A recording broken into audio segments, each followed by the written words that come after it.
はい、セリカさんです。今回はマスターグレードグフバージョン 2.0 クリアカラーを制作していきます。このガンプラに水性スプレーを使ってパーツ裏面にラップ塗装をしていきます。塗装手順を分かりやすく解説していくので何回でも見返せるようにチャンネル登録しておいてください。それでは早速やっていきましょう。ガンプラを塗装する前にクリアカラーの下敷きを使って塗装実験をしておきます。今回のグフはブルーが基本色なのでそのカラーの下敷きだけでも良かったのですが、ついでなので他の色も実験しておきました。まずはそれぞれの下敷きを切断してテストピースを作っていきます。テストピースは分かりやすいように大きめに切ってそれに名札を貼るだけの簡単なものです。ここまで大きいガンプラのパーツはそうそうないですが、実験なので分かりやすさ重視でこの形状にしました。テストピースは普通に塗装するもの、シルバーだけでラップ塗装するもの、シルバーとブラックでラップ塗装するものに分けて作りました。これらを塗装していきます。段ボールに貼り付けた状態でカインズのシルバースプレーで普通に塗装していきます。このスプレーは噴射範囲が広いので作業場所には気をつけてください。普通のスプレーなので特に難しいことはなく簡単に塗装できます。次にラップ塗装でテストピースを塗装していきます。紙コップのような容器の中にスプレーを噴射して中の塗料を出します。吹き返しがあるので手袋はやっておいた方がいいです。乾燥が割と早いのでここからは早めに作業していきます。塗料を取り出したら丸めたラップを紙コップに入れて塗料をつけます。ラップは何でもいいですが100均で買った方が安上がりです。今回の動画でも100均のラップを使っています。あとは目的のパーツに叩くようにして塗装していきます。今回は実験なので濃いめに塗装しました。特に難しいこともなくこれだけなので初心者でも簡単な作業です。別の方法ですが、スプレーで塗装した後その表面をラップで叩いても同じようにできます。簡単な形状のパーツならこっちの方が簡単かもしれないです。ただガンプラ裏面の形状は複雑なことが多いのであまりこの方法は使えないと思います。次にカインズのブラックスプレーをシルバーの上に塗装します。このブラックスプレーはツヤありとツヤ消しタイプがありますが、今回はツヤありを選んでいます。ブラックは普通に塗装するだけでラップの作業はありません。これをすることでシルバーがくっきり見えるようになります。この差は実験結果が分かりやすいので楽しみにしてください。あと先に説明しておきますが、普通にシルバーを塗装したテストピースの裏にも半分ブラックを塗装しています。メインの実験はラップ塗装の方なのでこれはテストピースを分けないでこのようにしました。それでは実験結果を見てみましょう。まずはグフと同じ色のブルーから確認していきます。左から普通に塗装したもの、ラップ塗装シルバーのみ、ラップ塗装シルバーとブラックの順番になっています。また一番左のテストピースは左半分がシルバーのみで右半分がシルバーの上にブラックを塗装しています。ブラックを塗装するだけでかなり見た目が変わることがわかります。もちろん好みの問題なのでどのようにやってもいいのですが、より塗装をはっきりさせたいならブラックを塗装した方がいいです。他の結果は映像を流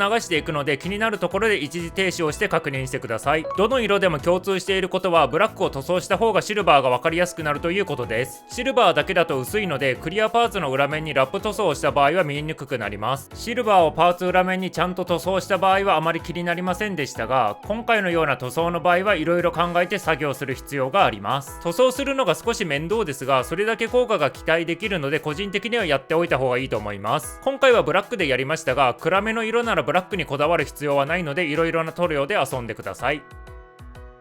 実験が終わったのでグフの仮組みを確認します。内部フレームと外装が見えるように半分だけ組み立てました。外装は全部クリアパーツになっていて透明度も高めなので内部フレームが程よく見えます。基本的な配色はそのままですがクリアパーツになっているので色の濃さとかが少し変わって見えます。内部フレームはメタリック風パーツになっているのでそのままでも高級感があります。一般販売品のグフを持っていないので比較ができないのが残念です。ブラックライトを当てるとオレンジのパーツとフィンガーバルカンだけ発光します。特にフィンガーバルカンは他のクリアパーツと見た目は一緒なのになぜかこれだけ発光するので不思議です。仮組みの確認が終わったので分解して塗装していきます。ここからは実際にパーツを塗装していきます。さっきのテストピースとは違ってパーツが小さいのでそれに合わせてラップも作業しやすいように形状を整えます。映像のように小さく丸めたラップをマスキングテープなので形状を固定します。テープは何でもいいですがどうせ捨てるので安物を使った方がいいです。ラップができたらあとは実験の時と同じ手順です。紙コップに塗料を出してその塗料をラップで取ります。手でやってもいいですがラップの大きさを考えたらピンセットを使った方が作業しやすいです。あとはパーツの裏面に塗装していくだけなので自分の好きなように作業してください。気をつける点はパーツの表面に塗料がつかないように注意することぐらいです。撮影し忘れたのですがパーツの表面についた塗料はマジックリンで落とせるのでもし塗料がついたらそれで綺麗にしてください。それと一番面倒な点ですがこの塗料は乾燥が早いので紙コップに塗料を取り出す作業が頻繁にあります。だいたいパーツ4個につき1回の割合で塗料を取り出していたのでベランダなどの近くで作業した方がいいです。ラップが入らないパーツは筆で塗装しました。完璧に塗るというより雑に塗って塗装の隙間ができるようにしています。筆を雑に動かすだけなので難しいことは全くしてないです。このようにして全部のクリアパーツを塗装しました。筆の洗浄はマジックリンと水できれいにします。あまり長時間洗わないで作業していると塗料が落ちにくくなるのでこまめに洗浄した方がいいです。もし筆がダメになるのが心配なら100均の筆を使って作業してください。映像の筆も100均の商品ですがこれくらいなら普通に塗装できます。次にブラックを塗装していきます。シルバーの時と違って裏面を全部塗りつぶしていきます。ブラックなだけあって隠蔽力は強いため厚めに塗装すれば1回で終わります。筆ムラとかも気にする必要はないので思いっきりやりましょう。また筆の洗浄はさっきと同じ要領でできます。単純なパーツは表面をマスキングしてから段ボールに貼ってスプレーで一気に塗装しちゃいます。特に MG グフは形状が単純で大きめのパーツが多いのでこの方法だと楽にできます。あとはスプレーで塗装するだけなので特に説明することはないです。裏面がブラックになれば何でもいいので気楽に作業しましょう。これらの塗装が終わったら1日乾燥させます。乾燥が終わったらマスキングテープを剥がして確認します。実は初めてクリアカラーにラップ塗装をやるのでどうなるのか緊張しましたがいい感じにできたので良かったです。副次効果ですが裏面に塗装したことで裏面のディティールも浮かび上がって見えています。あとは全部のパーツを確認してから最後に組み立てとトップコートをしていきます。トップコートをする前にある程度部位ごとに組み立てておきます。こうした方が楽なのでだいたいこのようにしています。部位ごとに組み立てたらトップコートをします。トップコートは光沢クリアを使いました。半光沢や艶消しだと曇ってせっかくのラップ塗装が見えなくなるので気をつけてください。エアブラシでやっていますがスプレータイプを使っても大丈夫です。この作業の時は夜で外がめちゃくちゃ寒かったのでエアブラシでやりました。トップコートが乾燥したら組み立てて完成です。それでは完成品を見てみましょう。パーツ裏面にラップ塗装をしたらこのような見た目になりました。これまでに色々なクリアパーツの裏面にシルバーだけを塗装してましたがそれと比べたらかなり独特な印象です。あとピンやダボ穴があまり目立たなくなったような気がします。もともとこのガンプラはダボ穴やピンが少なめですがシルバーとブラックがごちゃごちゃしているおかげで見えにくくなったようです。グフにはヒートロッドも付属しているのでそれもシルバースプレーで塗装しました。もともとはブラックっぽい暗い色でしたが明るい色にしたかったのでスプレーで簡単に塗装しました。カインズには今回使った色以外にも色々と販売されているので好きな色で塗装を楽しんでください。またこのスプレーを使った他の動画もあるのでコメント欄にリンクを載せておきます。ここまで見てくれてありがとうございました。このチャンネルではガンプラで色々な実験をしながら動画を投稿しています。チャンネル登録前に他の動画も見ていただけるとプラモ作りの幅が広がります。